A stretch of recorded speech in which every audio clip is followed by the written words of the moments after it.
It's a Broadway classic with a staging complete with a 26-piece symphony and a 30-member chorus. Here to tell us more, we are thrilled to be joined by Cady Huffman, Tony Award-winning Best Actress and star of the production. A funny thing happened on the way to the forum. Thank you, Cady, for being here. Oh, Welcome. thank you so much for having us. It's a thrill to have you. We are also joined by the production's director, Tait. Good morning, Jean. Good morning. Numa Saisselin, president of the Florida Theater. Good morning, Numa. And we're also joined by Sarah Boone, executive director of Theatre Jacksonville. Good morning, Sarah. Good morning. Welcome back. So I'm going to start with you, Cady, because you have an enormous role in this this production, and you also have kind of an interesting link with the originator of the role, Zero Mostel. I do. Because you've had some kind of cross connections in another role that you played in the producers. Exactly. And with Nathan Lane as well, who did the, what do you call that? Revival.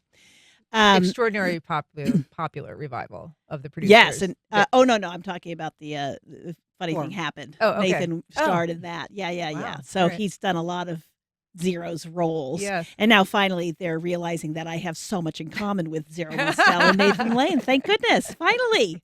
Truly, on the inside, that's who I am. On the inside. Yeah. Yeah. I'm totally on the inside. This must be a really fun role to inhabit. I mean, you are a woman playing a role that is traditionally gone to a man. But Whoopi played it on Broadway. Okay. Yeah, and she was terrific. I saw Whoopi. And it's certainly, this needs to happen more often, that women get to play the good, juicy roles, because very often we're put into smaller, more stereotypical roles where the men get a chance to be funnier and, more fleshed out. And that's definitely this role. It's very fun. This is a character that really, really drives the action. Yeah. He's not, or she's not. I still call him he. That's fine with me. My family's gender is a little all over the place anyway. But he really is not the vaudevillian. He's really the guy who tells the story and gets things moving and provides for everyone else to be super funny. And he's super funny. For people, I'll for get people who there. haven't seen, and there probably are a few out there who haven't seen A Funny Thing Happened on the Way to the Forum, this is a character of a slave that is trying to win his/her freedom by helping his owner connect with his love interest. Yes, his love interest, who is a courtesan. Okay. Yes. And it's complicated. It's complicated because they're not the brightest kids. Okay. And I have some wild ideas, Mhm. and it's ancient Rome. So who knows who's in charge? Somebody immediately calls for martial law, and then we're all under martial law. It just sort of happens. There are these powerful characters and these not powerful characters. And interestingly for me, this is a slave who drives the action. It's reminiscent to me of another Zero role, which is Fiddler on the Roof, where why is everybody listening to this milkman? Uh-huh. It's like their wisdom comes often from the fool, right? Or the one you're not expecting. So he has a lot of power. I keep calling him he. My goodness. You can see where I am. But, I tell you, on the inside. But yeah, the power from a relatively low community member to have that power is really fascinating. That people listen to this slave is fascinating to me. But they're often the ones who have all of the information, because they're the fly on the wall. They're the one nobody notices in the room. So people say things around him, her. So people know you from a variety of places. You have been on Law and Order, Mad About You. You starred in The Nanny Diaries on Broadway. You were in the original La Cage aux Folles. You served as a judge on Iron Chef for a 10 decade. seasons. Yeah. 10 seasons. I guess it's not 10 the same. seasons. It's like dog years. But Yeah. and also Curb Your Enthusiasm, which is we're all a big fan of. So in this role, you are doing kind of more like community theater. Talk a little bit about your connection to community theater as just a resource, as a place for people to discover, the arts. As far as I'm concerned, everything starts locally. Everything that's written starts locally. Wherever you are, every writer is a local writer. Every creator is a local creator. And I grew up, since this age of 6 doing community theater and learning so much in that environment, which was fantastic, very fruitful childhood in that way, chaotic in other ways, but but there it was. There was my respite was community theater and ballet and opera and all these other things. But getting a chance to go into these communities, which I do from time to time, and see the people who really love doing this. I kind of get stuck in show business where you're trying to work and you're trying to find the next thing and how do I keep this way and that way, which I has never interested me. I'm interested in the people who want to do the work. And as I was talking to somebody the other night, like I may create the role, but somebody here gets to do it. And not just that role, they get to do all of the roles. These are actors who just get the chance to do everything that's out there. Whereas when you're a professional, you don't really get a chance to do everything. You're always looking for, what do I do next?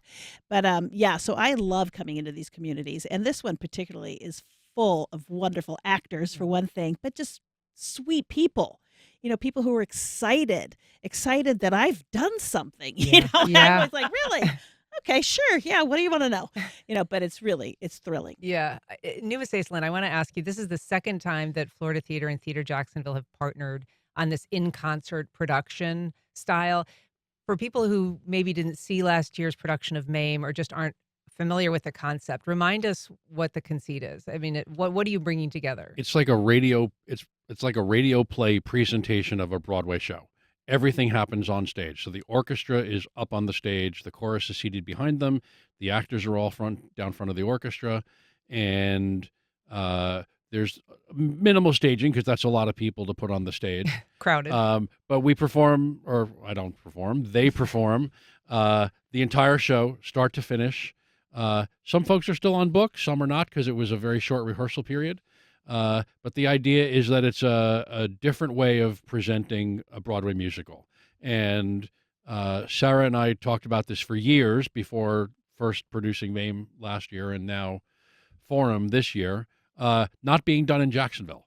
So we're lucky in Jacksonville to have a great Broadway series in the Artist Series and a wonderful community dinner theater in the Alhambra. But nobody was doing this on a stage the size of the Florida Theater. So it was a way that we could add a little something to our cultural inventory. And this is an opportunity, as Cady said, Sarah, for people in the community to participate in kind of this really exceptional level. You're also bringing back some talent to Jacksonville that's from here. Can you talk a little bit about how the community is involved? And also, I mean, you are also involved, right? You Right, are, yes. the head of Theatre Jacksonville, but you also have a significant role in the production. I do. And, this is an opportunity for everybody in town we have open auditions. So I think we did it back in either February or March, and we were able to fill all the roles. And the show this year is a little different than MAME because there are a lot of principal characters in this more than MAME because we brought in people last year. And so people are getting a chance to do bigger roles this year. And it's very exciting. So this is an opportunity for them to, again, go to the Florida Theater, which is so beautiful. It is such a treasure to our community, as is Theatre Jacksonville over in San Marco. But it's a bigger venue, and it's an exciting thing. And to be able to work with professionals, people were so excited to hear that Cady was coming. When we had not announced Cady when we had auditions, and then afterwards they realized who they were going to get to work with. And then Jean Tait's coming back to direct, and she has a long history with us. So it's a combination of local people. Joey Chansey's coming in to conduct it. He grew up in Jacksonville and he's a conductor in New York now. So it's a combination effort. It's a one time a year thing, and it's very special. Jean Tait, I want to ask you, this is, a big production. It's a Sondheim classic. And so there is a lot of bigness to it. How do you help, bring people in on a level where they can connect? How are you working with local crews to sort of tell this larger story? And I mean, just how do you kind of keep it all together? I feel like you're running a lot of cats there. I'm running around in a lot of circles. But that's the beauty of the concept of a concert version is you don't have all the staging. You don't have people running all over the set, and because there is no set, it's just chairs and music stands, and trying to make comedy work like this that is so fast paced and very usually done very slapsticky. Yeah, yeah. There's a lot of door slamming and in and out of buildings, and we're trying to make it work with just bodies, Yeah. and it's really a fun challenge. And we did our first run through last night, and everybody was just cracking up because it was so funny. And I was like, "See, we don't need the sets, we don't need the costumes. This is great, just with really good, smart, funny, talented people." And Numa kind of alluded to the short runway. So you cast it in March, but practically speaking, how much time have you got to run through it? Basically 8-9 days. Okay. Yeah. That's pretty Yeah. fast. Yeah. I mean, we should say it. And the chorus it- has been rehearsing Right. Okay. for since they were cast. I mean, they've had a number of rehearsals. So And the symphony probably independently doing its own. Well, they're coming in. When do we get them on Thursday? Thursday. And they're from Oh, all wow. over the state. These Okay. players, yeah. Yeah. So Oh, that's That's the last, exciting because that's the you last open edition. Saturday. Yeah. Yeah. Okay. Whoa. Gotta love that extra drama. This is, I think a big undertaking, but I'm sure it's going to be a lot of fun. Cady, how has it been so far? Just kind of like even with the run throughs and working with the local team. Yeah, super fun. And these women and the leaders of this community here are fantastic. Yeah, it's been seamless for me. I'm not going to get to see much of Jacksonville while I'm here because I will be in the theater the whole time. But I saw the river today. Okay, Saw they that. let you see that. Yep. I was let out. I was let out for a minute. But yeah, I'm finding it thrilling, and I always do. I've been in this business now professionally for 42 years. So if you think I have something to give you, I'm happy to hand it over. Please ask me. Please involve me. And I love, to see a young actor when I say, "Hey, our relationship is we're connected, we're family. I'm this to you," and he goes, "Oh." Like I'm allowed to do that, particularly with maybe a professional. I'm Right. allowed to do that. Yes, they call it a play for a reason because we get to play out there, and hopefully you just get a really good back and forth. Well, Cady Huffman, it is great to meet you. The show begins Saturday at 7:30 at the Florida Theater. There is also a 2:00 performance on Sunday. You can get more information at floridatheater.com or the box office. Cady Huffman, Tait, Numa Saisselin, Sarah Boone. Break a Leg, thank you so much for coming here today. Thank you Thank so you. much. Appreciate it. All Thank right. you.